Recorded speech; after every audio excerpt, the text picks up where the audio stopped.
একটা অবাক করা হাদিস শোনায়। ফাতেমা এমন একজন বউ ছিলেন যিনি তার স্বামীর কাছে কোনো আবদারি করতেন না, কোনো কিছু চাইতেন না। তো একদিন স্বামী আসছে আলী, এসে বলছে, এই ফাতেমা, তুমি আমার কাছে কোনো কিছু চাও না কেন? কিচ্ছুই চাও না, আমি চাই তোমাকে দিতে, তুমি নিতেই চাও না। আজকে তুমি এমন একটা কিছু চাইবা যেটা খাওয়ার জিনিস হবে, আমি তোমাকে নিয়ে এসে খাওয়াবো, আমি তোমাকে নিয়ে এসে। তো ফাতেমা বলছেন, না দরকার নাই। কি দরকার, থাক না, কোনো প্রয়োজন নাই। তো আলী আজকে নাসর বান্দা, না আমি খাওয়াই ছাড়বো আজকে, বলো কি খাবা। তো চাওয়ার একটা লিমিটেশন আছে। উনি বললেন, আমার কিচ্ছু লাগবে না, জাস্ট বাজার থেকে একটা আনার নিয়ে আসবেন। কি নিয়ে আসবেন? তো আলী রাদিয়াল্লাহু তাআলা আনহু বলছে, ঠিক আছে যাও, আমি যাচ্ছি, তোমার জন্য নিয়ে আসবো একটা আনার। বের হয়েছেন নেওয়ার জন্য। এই মনোযোগ দিয়ে শুনবেন হাদিসটা, খুব মনোযোগ দিয়ে। বাজার থেকে একটা আনার কিনেছেন, কিনে যখন বাসায় ব্যাক করবেন, হঠাৎ করে একজন গরিব মানুষ আসছে, সে বলছে, আলী, আজ 3 দিন যাবত আমার পেটে কোনো খানা নাই, আমি বড় হতদরিদ্র মানুষ, খুবই ক্ষুধার্ত মানুষ, তুমি কি আমাকে কিছু খাওয়াতে পারবা? আলী রাদিয়াল্লাহু তাআলা আনহু এতটা দান করার মেন্টালিটি ছিল, এতটা ভালো মানুষ ছিলেন, বইয়ের কথা ভুলে গিয়েছেন, ওই আনারটাও আল্লাহর রাস্তায় দান করে দিয়েছেন। তো যখন আনার মানে হচ্ছে ডালিম, ডালিম, ডালিম। ও আচ্ছা, না বুঝলে বলা যাবে, কোনো সমস্যা নাই। আনার মানে হচ্ছে, নগরে ডালিম আছে না নাই? তোমাদের নগরে একটা বড় বাজার আছে, বাজারটার নাম কি? হ্যাঁ, ওখানে দেখবা রাস্তার বাম পাশে সবগুলো বসে না, ফলের শপ, দেখবা অনেক অনেক অনেক আপনার আঙ্গুর রাখা আছে, বেদানা রাখা আছে, আছে না নাই? আপনারা বেদানাও বলেন, ডালিমও বলেন। আচ্ছা, তো উনি দান করে দিয়েছেন। তো যখন দান করে দিয়েছেন, হঠাৎ করে মাথায় আসছে, তো কার জন্য ছিল? ফাতেমার জন্য। বলেন, কার জন্য ছিল? তো মনটা খারাপ যে জীবনে বউ একবার চাইলো, তাও খাওয়াইতে পারলাম না, মানুষকে দিয়ে দিলাম। বাসায় আসছে, মনটা খুবই খারাপ। তো বউয়ের ভালোবাসা কাকে বলে খুব ভালো করে বুঝবেন। আলী যখন গেটটা খুলেছে, ফাতেমা যখন আলীর চেহারার দিকে তাকাইছে, বলছে, আলী, নিশ্চিত তুমি আমার বেদনা, আমার ডালিম তুমি আল্লাহর রাস্তায় দান করে দিয়েছো। সুবহানাল্লাহ পড়ে। তো বলছে ফাতেমা, আসলেই তাই, আমি দান করে দিয়ে আসছি। তো বলছে, আলী, তুমি যদি আমার জিনিসকে আল্লাহর রাস্তায় দান করে খুশি হও, আমি ফাতেমা তাতেই খুশি হয়ে গেলাম। অবাক করা বিষয় দেখেন, হঠাৎ করে একজন মানুষ বাসার গেটে নক করেছে, এই কেউ কি আছে বাসায়? গেট খুলেছে, তো দেখছে গেটের বাইরে দাঁড়িয়ে আছে একজন সাহাবী, তার নাম হচ্ছে সালমান ফারসি। তার নাম কি? এদিকে পেছনে কিয়ামত হয়ে যাক, তোমরা আমার দিকে তাকাও। তার নাম কি? সালমান ফারসি। বলছে, কি হয়েছে আপনার, হঠাৎ করে আপনি আমাদের বাসায় আসছেন? বলছে, নবীজি তোমার জন্য 9টি আনার হাদিয়া পাঠিয়েছেন। আপনার সুবহানাল্লাহ পড়তে পারলেন না? কয়টি আনার? আরো জোরে। তো আলী বলছেন, নো, এটা আমার না, এটা আমার হতে পারে না। সালমান ফারসি বলছে, কেন? এটা তোমার জন্য পাঠিয়েছে। আলী বলছে, ভালো করে চেক করো, এটা আমার জন্য হতে পারে না। বলছে, কেন? বলছে, আল্লাহ তাআলা কোরআনে বলেছেন, মান জাআ বিল হাসানাতি ফালাহু আশরু আমসালিহা, যে আল্লাহর রাস্তায় একটা দিবে, আল্লাহ তারে 10 গুণ বাড়ায় দিবে। তাহলে আমার তো 9টা হবে না, আমার হবে কয়টা? তো সালমান ফারসি এই কথা শুনে আবার পকেটে হাত দিয়েছে, হাত দিয়ে আর একটা বের করেছে, বলছে, নবী তোমাকে 10টাই দিয়েছে, আমি জাস্ট পরীক্ষা করছিলাম। সুবহানাল্লাহ পড়ে। তো চাইলেও একটা ভালোবাসা লাগে, আর যে আল্লাহর রাস্তায় দান করে তার আরো বেশি বাড়ায় দেয়। একজন আওয়াজ দিয়ে বলেন, তিনি কে? আর একটা রেওয়ায়াত বলি, একদিন ফাতেমা রাদিয়াল্লাহু তাআলা আনহা সুতা বিক্রি করলেন। কি বিক্রি করলেন? সুতার দাম হচ্ছে 6 দিরহাম। কয় দিরহাম? আচ্ছা, তো বলছে, হে আমার স্বামী আলী, 6 দিরহাম নিয়ে কয়েকটা রুটি নিয়ে আসো হাসান এবং হোসাইনের জন্য। কার জন্য? হাসান এবং হোসাইন কার সন্তান? ফাতেমা এবং আলীর সন্তান। তো অবাক করে একটা রেওয়ায়াত, আমি জাস্ট গতকালকে এটা পড়লাম, এটা আমি আগে জানতাম না। তো বের হয়েছে বাসার থেকে রুটি কিনবার জন্য। কি কিনবার জন্য? রুটি কিনে ফেলেছে। Just he was coming back to home, বাসায় আসছিলেন। হঠাৎ করেই গরিব আসছে, অসহায় মানুষ। আলী, কিচ্ছু নাই পেটে খাওয়ার মতো, তুমি কিছু দিতে পারবা? আলীর মনোমাইন্ড এতটা বড় ছিল, যা কিনতে গিয়েছিল ফ্যামিলির জন্য ওইটাও আল্লাহ রাস্তায় দান করে দিয়েছে। জোরে সোরে পড়ুন সুবহানাল্লাহ। সন্তানের জন্য খাবার আপনি কিনেছেন, কিন্তু দান করে দিয়েছেন, কিন্তু ভেতরে একটা কষ্ট আছে না নাই?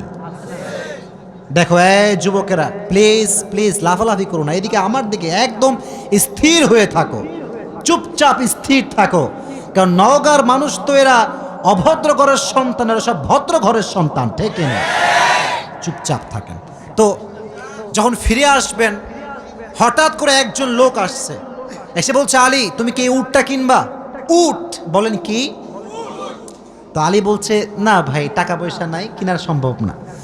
তো বলছে, তোমাকে আমি এইটা এখন দিচ্ছি, তোমার যখন বিক্রি করার সুযোগ হবে তখন বিক্রি করবা, তোমার লাভ তুমি রাখবা, আর আমারটা আমাকে দিলেই হবে। তো আলী বলছে, ঠিক আছে দাও। জাস্ট উটটা নিয়েছে, উট নিয়ে বাসায় ব্যাক করবে, আবার আরেকজন আসছে, বলছে, ভাই এর দাম কত নেবেন বলেন? বলছে, ভাই আপনি দাম বলেন। যে উটের দাম হোক 200 দিরহাম, ওই লোক আগেই বলছে, আমি এটাকে তোমার কাছ থেকে 300 দিরহাম দিয়ে ক্রয় করে নিব। নিয়ে নিয়েছে উট। তাহলে আগে ছিল মাত্র কয় দিরহাম, এখন তিনি কয় দিরহামের মালিক হয়ে গেলেন? সুবহানাল্লাহ পড়তে পারলেন না? এখন এই যে 300 দিরহামের মালিক যাকে দিবে, লভ্যাংশ খুঁজে পায় না। কই গেল লোকটা? লোক আর খুঁজে পায় না, না পেয়ে বাসায় আসছে। যখন গেট খুলেছে, গেট খুলেই দেখছে নবীজি তার বাসার ভেতরে বসে আছে। বলছে, আলী আজকের ঘটনা তুমি বলবা নাকি আমি বলবো? বলছে, নবী আপনিই বলেন। বলছে, তোমার কাছে সর্বপ্রথম যিনি উট বিক্রি করেছিলেন তিনি আর কেউ নন, তিনি হচ্ছেন জিবরাইল। আর যিনি ক্রয় করেছেন 300 দিরহাম দিয়ে, সে কোনো মানুষ নয়, তিনি হচ্ছেন ইসরাফিল। কেন নবী, এটা কেন আমার সঙ্গে হলো? বল, তুমি যে নিজে না খেয়ে মানুষকে খাওয়াইছো, এটা আল্লাহর কাছে বড্ড ভালো লেগেছে।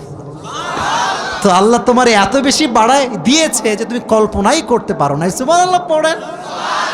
তাহলে প্রিয় ভাইয়েরা, আল্লাহর রাস্তায় দান করার জন্য আলী এবং ফাতেমার থেকে শিক্ষা নেওয়ার দরকারটা আছে না নাই? যতটুকু পারি নিজেও খাবো, মানুষকেও দিব। নিজে খাবো, মানুষকে দিব না, এটা স্বার্থপর ছাড়া কিচ্ছু হতে পারে না।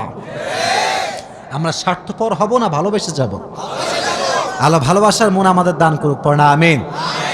আর একটা হাদিস, আচ্ছা বলেন তো পরিবারের, আচ্ছা এখানে সব যুবক আমার মনে হয় আমরা মধ্যবিত্ত পরিবারের সন্তান, ঠিক আছে না প্রিয় ভাইয়েরা? শোনেন একটা কথা বলি, অনেক সময় অনেক যুবকের মন খারাপ হয় যে হুজুর শখের একটা R15 নাই, শখের একটা আইফোন নাই, ঠিক আছে না প্রিয় ভাইয়েরা?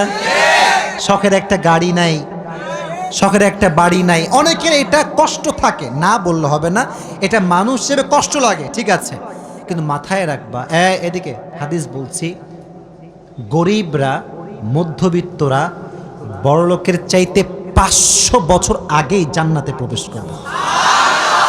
এবার খুশি না বেজার? এবার হাদিস শোনা। হঠাৎ করে একদিন আলী এবং ফাতেমার ঘরে এতটা অভাব, ভাত নাই, চাল নাই, ডাল নাই, কিচ্ছু নাই, একেবারে 3 দিন যাবত না খাওয়া। কয়দিন? এটাই কম মনে হচ্ছে আপনার কাছে? কম না বেশি? আপনি বিশ্বাস করেন, আজকালকার যুবকরা বডি বিল্ডিং করে, ইভেন তার 6 প্যাক বডি আছে, কিন্তু রোজা রাখতে চায় না।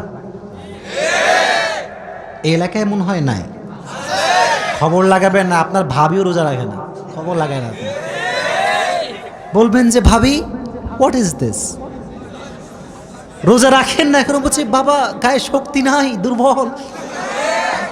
একদিন এক যুবককে বললাম, কিরে তুই আমার ওয়াজ শুনিস না? বলছে অবশ্যই শুনি। তাই রোজা রাখিস না কেন? বলছে যে ভাই রোজা রাখলে বডি কমে যাবে। নাউজুবিল্লাহ পড়তে পারলেন না প্রিয় ভাইরা? কয়েকদিন যাবত না খাওয়া। এবার আলী রাদিয়াল্লাহু তাআলা আনহু বাধ্য হয়ে গিয়েছেন, আর পারছেন না। বলছে ফাতেমা যাও, বাবার কাছে যাও, বলো আব্বাজান বাসাতে খাবার মতো কিছু নাই, আপনার কাছে কিছু হবে খাওয়ার মতো? আহা!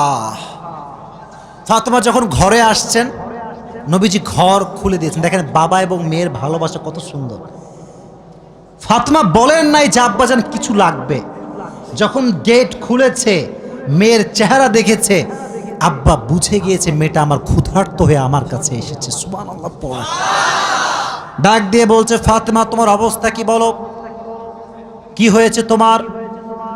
ফাতেমা রাদিয়াল্লাহু তাআলা আনহা ডাক দিয়ে বলছে আব্বাজান আজ 3 দিন যাবত আমাদের বাসায় কোনো ভাত নাই, ডাল নাই, চাল নাই, গোস্ত নাই, কিচ্ছু নাই। আমি আপনার কাছে একজন ক্ষুধার্ত নারী হয়ে এসেছি কিছু নেওয়ার জন্য। তো নবীজি বলছেন এই যুবকেরা এদিকে তাকাও। বলছে ফাতেমা আমার কাছে 5টা বকরি আছে, 5টা দোয়া আছে। 5টা বকরিও আছে, 5টা ধামরাটের ভাইরা 5টা দোয়া আছে, 5টা বকরি আছে। তুমি কোনটা নিতে চাও? which one you want to select? তো ফাতেমা বলছে নবী হে আমার বকরি লাগবে না, আমাকে দোয়া শিখাই দিলেই হবে। পরীক্ষায় পাস। দোয়াটা আমার সঙ্গে সবাই পড়েন, সকলে আমার চোখে চোখ রাখেন, সবাই পড়েন ইয়া আউয়ালাল আউয়ালিন ইয়া আখিরাল আখিরিন ইয়া যাল কুওয়াতিল মাতিন ইয়া রাহিমাল মাসাকিন ইয়া আরহামার রাহিমিন। আমি জানি যে এটা এখনই মুখস্থ করা সম্ভব না, তবে এটা আগামীকাল কোথায় যাবে? মাশাআল্লাহ সার্চ করবেন, ডাউনলোড দিবেন, এখানে কাট করে নিয়ে আসবেন। এই দোয়াটা you have to repeat after me, বারবার বারবার বারবার। নবীজি বলেছেন এই দোয়া যে যত বেশি পড়বে তার রিজিকে বরকত তত বেশি বেড়ে যাবে। এই দোয়াটা আমরা বেশি বেশি পাঠ করব তো ইনশাআল্লাহ। এবার ফাতেমা আলীর কাছে ব্যাক করেছে। আলী বলছে ফাতেমা তোমার হাতে গোস্ত কোথায়, ভাত কোথায়, খাবার কোথায়? তোমার হাত তো খালি, কোথায় আমার খাবার? তুমি তো খালি হাতে ফিরে এসেছো। বলছে আলী আমার হাত খালি না, আমার হাত ভরপুর আছে। বলছে কিভাবে?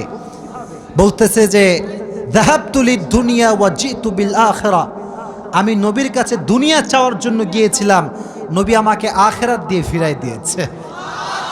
আমি আখিরাত নিয়ে তোমার কাছে এসেছি। তো আলী এবার নিজেই আসছে। ডানের যুবকরা কিরে আমার দিকে তাকাও। এবার নিজে কে আসছে? আলী। পরে এবার কে আসছে? নবী হে অভাব, খাবার দাবার কিচ্ছু নাই। নবী এবার সংখ্যা বাড়ায় দিয়েছে। বলছে আমার কাছে 5000 বকরি আছে আর 5টা দোয়া আছে, তুমি কোনটা চাও? আলী বলছে নবী 5000 বকরি নয়, 5টা দোয়া হলেই চলবে। কতটা আল্লাহর উপরে ভরসা চিন্তা করেন। আমার মতো আপনার মতো মদন হইলে আগে বকরি দেন, তারপর দোয়া দেখা যায়। ঠিক কিনা যুবক ভাইরা বলো?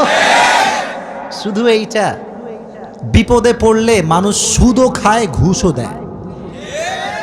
আল্লাহর উপরে ভরসা করে কিছু থামবে, দোয়া করবে, তাহাজ্জুদ পড়বে, এই সবর মানুষের মাঝে নাই। ঠিক কিনা যুবক ভাইরা বল? এজন্য আমাদের অভাব আসলে, দুঃখ আসলে আমরা ভরসা করব একজনকে। আওয়াজ দিয়ে বলেন তিনি কে? আপনারা মনে হয় বিরক্ত হয়ে গেছেন, আমি দোয়া করে দেব, তাই না? না না, বিরক্ত হয়ে গেছেন মনে হয় না। আসলে খুব ভালো লাগলো এই বিষয়টা যে আপনারা এতটা আগ্রহী যে বৃষ্টি হচ্ছিল তা আপনারা জান নাই। এটাই প্রমাণ করে নওগাঁর মানুষ ইসলাম প্রেমিক মানুষ, কোরআন প্রেমিক মানুষেরা।